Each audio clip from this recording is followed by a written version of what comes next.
వాళ్ల వేలితోనే మైనార్టీల కళ్ళు పొడిచేలా మజ్లిస్ వ్యవహరిస్తోందా? తెలంగాణలో 4% ముస్లిం రిజర్వేషన్లు రద్దు కానున్నాయా? రిజర్వేషన్లు తొలగిస్తామని మేనిఫెస్టోలో బీజేపీ పెట్టడం వెనుక కారణాలేంటి? ముస్లిం రిజర్వేషన్లు తీసేయాలనేదే మజ్లిస్ ఎత్తుగడలో భాగమేనా?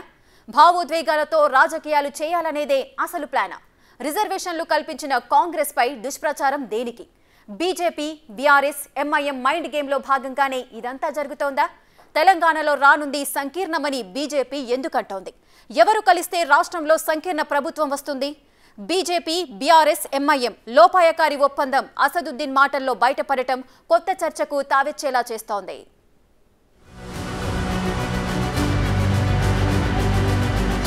వాళ్ల వేలితోనే మైనార్టీల కళ్ళు పొడుస్తున్న మజ్లిస్. తెలంగాణలో 4% ముస్లిం రిజర్వేషన్లు రద్దేనా? రిజర్వేషన్లు తొలగిస్తామని మేనిఫెస్టోలో చర్చిన బీజేపీ. ముస్లిం రిజర్వేషన్లు తీయాలనేదే మజ్లిస్ ఎత్తుగడనా? భావోద్వేగాలతో రాజకీయాలు చేయాలనేదే అసలు ప్లానా? మజ్లిస్ పార్టీ రహస్య రాజకీయాలు మైనార్టీలకు శాపంగా మారుతున్నాయి. దేశవ్యాప్తంగా బీజేపీతో ఎంఐఎం లోపాయకారి ఒప్పందంతో సీక్రెట్ ఎజెండా అమలు చేస్తుంది. ముస్లింల ఓట్లు చీలుస్తూ హిందుత్వవాదం వినిపిస్తున్న కమలం పార్టీ విజయానికి బాటలు వేస్తుంది. లౌకికవాద పార్టీ అయిన కాంగ్రెస్ గెలవకుండా మజ్లిస్ కుయుక్తులు పన్నుతోంది. తెలంగాణలో బీఆర్ఎస్ తో స్నేహం చేస్తూ పాలిటిక్స్ ను గందరగోళంలో పడిస్తోంది. ఇక్కడ ఏకంగా 3 పార్టీలు బీఆర్ఎస్, బీజేపీ, ఎంఐఎం అండర్స్టాండ్ తోనే వెళ్తున్నాయనే వాదనలు ఉన్నాయి. గోషామహల్లో బీజేపీ అభ్యర్థి రాజాసింగ్ కు ప్రత్యర్థిని మజ్లిస్ నిలపకపోవడం, జూబ్లీహిల్స్ లో మైనార్టీ నేత అజారుద్దీన్ పై పోటీకి మరో ముస్లింను దింపి ఓడించాలని కుట్రలు చేయడం బట్టబయలయ్యాయి. ఇటు బీజేపీకి, అటు బీఆర్ఎస్ కు ముస్లిం ఓట్లు వేసేలా ఓవైసీ సోదరులు తమను పావులా వాడుకుంటున్నారని ముస్లిం సమాజం గుర్తించింది. ఈసారి ఎంఐఎంకి 7 సీట్లు దక్కే అవకాశం కూడా లేదని పొలిటికల్ టాక్ నడుస్తుంది. జూబ్లీహిల్స్ అజారుద్దీన్ ని ఓడించే ప్రయత్నాలు చేస్తూ ఎన్నికల్లో ప్రత్యర్థులు ఇద్దరు ఒకే సామాజిక వర్గానికి చెందిన వారైతే తప్పేంటని సమర్థించుకుంటున్నారు. सबसे पहले मैं आपको बोला था कि बीजेपी तेलंगाना में हंग असेंबली के लिए कोशिश कर रही है. बोला था मैं आपको इतने दिन पहले, बोला 6 दिन 7 दिन पहले बोला था मैं, जिस दिन आप अकबर से मिलने आए थे. मैं कंसिस्टेंटली बोल रहा हूं कि बीजेपी का एक ही 1 पॉइंट प्रोग्राम है कि बीजेपी जानती है कि कोई टाइम नहीं हो रहा उनका, तो बीजेपी ये चाह रही है कि तेलंगाना में कोलिशन गवर्नमेंट बनना, नंबर 1. और बीजेपी ये चाह रही है कि कोलिशन गवर्नमेंट जब बनेगा तो बीजेपी पार्लियामेंट इलेक्शन में उसका फायदा उठाना चाह रही, और 5 साल के बाद बीजेपी को मालूम कि कोलिशन रही तो हम पावरफुल होते. तो इसीलिए हम तेलंगाना की आवाम से अपील कर रहे हैं कि आप एक डिसाइसिव मैंडेट 9 सीट्स पे एमआईएम को दीजिए और 110 पे मामू को दीजिए. बीजेपी को आप उनके जो बीजेपी का जो रियल उनका ऑब्जेक्टिव है वो ये है कि तेलंगाना में कोalition गवर्नमेंट बनना, उसमें नाकाम करिए.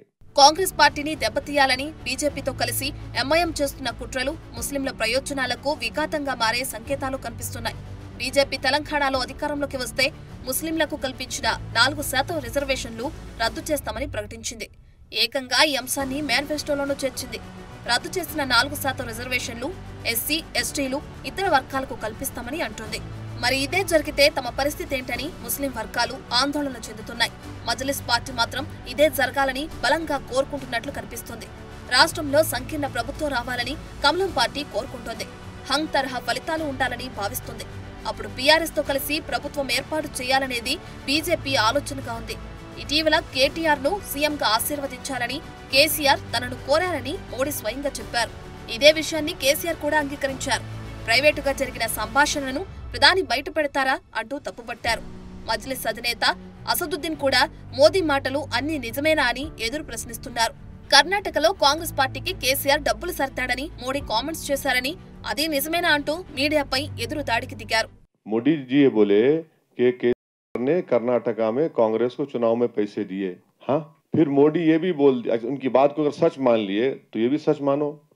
मोदी ये भी बोल दिए कि मैं 15 लाख अकाउंट में डाल दिया, सच मान लो. मोदी ये भी बोल दिए कि देश में गरीब, ये भी मान लो. फिर आप मोदी ये भी बोल दिए कि इन्फ्लेशन है ही नहीं, मान लो आप. मोदी ये भी बोल दिए कि चाइना नहीं घुसा है, हम 2000 स्क्वायर किलोमीटर नहीं हारे, मान लो आप. क्यों नहीं मानते भाई? मान लो ना. आप एक चीज कैसा मान रहे? पूरा मानो ना बस. రాష్ట్రంలో బీజేపీ చెబుతున్న సంకీర్ణ ప్రభుత్వం అంటే మజ్లిస్ రోల్ ఏంటనే ప్రశ్నలు తలెత్తుతున్నాయి. బీజేపీ హామీ మేరకు ముస్లిం రిజర్వేషన్లు రద్దయితే బాధ్యత ఎవరిది? బీఆర్ఎస్ కు ఓట్లేయాలని పిలిపిస్తున్న అసదుద్దీన్, అక్బరుద్దీన్ దీనికి ఎలా అడ్డుపడతారనే క్వశ్చన్ రైజ్ అవుతున్నాయి. అయితే ముస్లిం రిజర్వేషన్లు రద్దు కావాలనేదే ఓవైసీ బ్రదర్స్ ఆలోచనగా కనిపిస్తుంది. ఇదే వాళ్లు బలంగా కోరుకుంటున్నట్లున్నారు. ఇక ముస్లిం రిజర్వేషన్లు రద్దయితే ఆ సాగుతో రాజకీయ విద్వేషాలు మరింత రెచ్చగొట్టి పబ్బం గడపవచ్చనే ప్లాన్ కనిపిస్తుంది. ఈ మేరకు బీఆర్ఎస్, బీజేపీ, ఎంఐఎం మధ్య లోక్పైకారి ఒప్పందం జరిగిందనే టాక్ నడుస్తుంది. ముస్లింల అభివృద్ధిపై ఇటు బీఆర్ఎస్ కు గానీ అటు మజ్లిస్ కు గానీ చిత్తశుద్ధి లేదని క్లియర్ గా పిక్చర్ కనిపిస్తుంది. రిజర్వేషన్లు పెంచాలంటూ గులాబీ పార్టీ తీర్మానంతో సరిపెట్టింది. అలాగే గిరిజనుల రిజర్వేషన్లు కూడా పెంచాలని తూతు మంత్రంగా తీర్మానం చేసి కేంద్రానికి పంపించి చేతులు దులుపుకుంది. ఒకవేళ మైనార్టీ రిజర్వేషన్లు తొలగించినా కేసీఆర్ గానీ ఓవైసీ బ్రదర్స్ గానీ అడ్డుకునే పరిస్థితి ఉండదు. దీన్నో రాజకీయ అస్త్రంగా మలుచుకుని దేశవ్యాప్తంగా మరింత లబ్ధి పొందేలా కుట్రలకు తెరలేపే అవకాశాలు లేకపోలేదనే వాదనలు వినిపిస్తున్నాయి. तो ये चीज को समझने की जरूरत है। आपका सुप्रीम कोर्ट आपको 4% पे ऑर्डर है, आपको 4% ही मिलेगा। आप 12% क्यों नहीं दे रहे बोल रहे? कौन जिम्मेदारी लेगा उसकी? कौन जिम्मेदारी लेगा उसकी? बोलिए। तमिलनाडु में 9 शेड्यूल में जा चुका है, वो उसी लिए तेलंगाना की असेंबली में एक रेजोल्यूशन पास करके भिजाया गया था मोदी गवर्नमेंट को।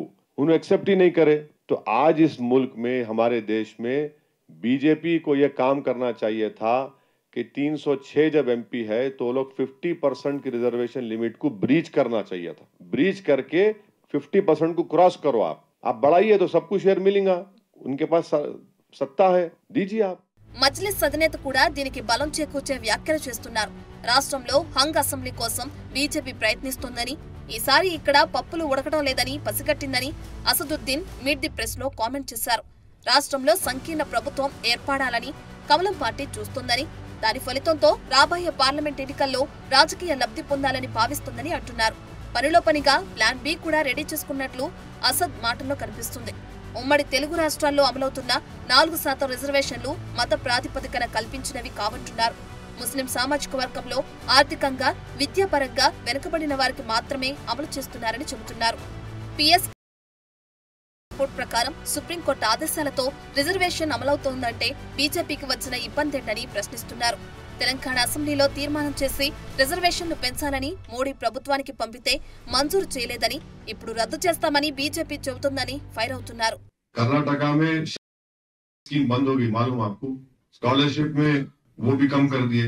तो ये कांग्रेस पार्टी का चेहरा है। ऐसा है ना कि हमारा उनसे कोई अलायंस नहीं है। नंबर 1, जहां तक रिजर्वेशन की बात है, सुप्रीम कोर्ट जब बोला 4% हो तो 4% देना पड़ेगा ना। आप 4% कैसा मुखालिफत कर सकते बताइए। और तीसरी बात, आप समझिए बात को, आप देख रहे क्या हो रहा मराठा रिजर्वेशन के बारे में, देख रहे मराठा रिजर्वेशन के बारे में। तो ये चीज को समझने की जरूरत है। आपका सुप्रीम कोर्ट आपको 4% पे ऑर्डर है, आपको 4% ही मिलेगा। आप 12% क्यों नहीं दे रहे बोल रहे? कौन जिम्मेदारी लेगा उसकी? कौन जिम्मेदारी लेगा उसकी? बोलिए। तमिलनाडु में 9 शेड्यूल में जा चुका है, वो उसी लिए तेलंगाना की असेंबली में एक रेजोल्यूशन पास करके भिजाया गया था मोदी गवर्नमेंट को। उन्होंने एक्सेप्ट ही नहीं करे। ముస్లింల అభివృద్ధిపై నిజంగా మజ్లిస్ పార్టీకి చిత్తశుద్ధి, కాంగ్రెస్ పార్టీ రిజర్వేషన్లు కల్పించిందనే పాజిటివ్ గా ఎందుకు తీసుకోవటం లేదనే చర్చ జరుగుతోంది. దేశవ్యాప్తంగా ఎక్కడ ఎన్నికలు జరిగినా కాంగ్రెస్ ను బలహీనపరిచే కుట్రలు చేస్తున్న ఓవైసీ రాహుల్ గాంధీపై విమర్శలు చేస్తున్నారు. కాంగ్రెస్ వల్లే బీజేపీ బలపడిందని ఎదురు దాడికి దిగుతున్నారు. ఎంఐఎం, బీఆర్ఎస్ కోసం తలుపులు మూసేశామని రాహుల్ చెబుతున్నారని, ఇండియా కూటమిలో ఎలా భాగస్వామ్యం అవుతామని అమాయకంగా ప్రశ్నిస్తున్నారు.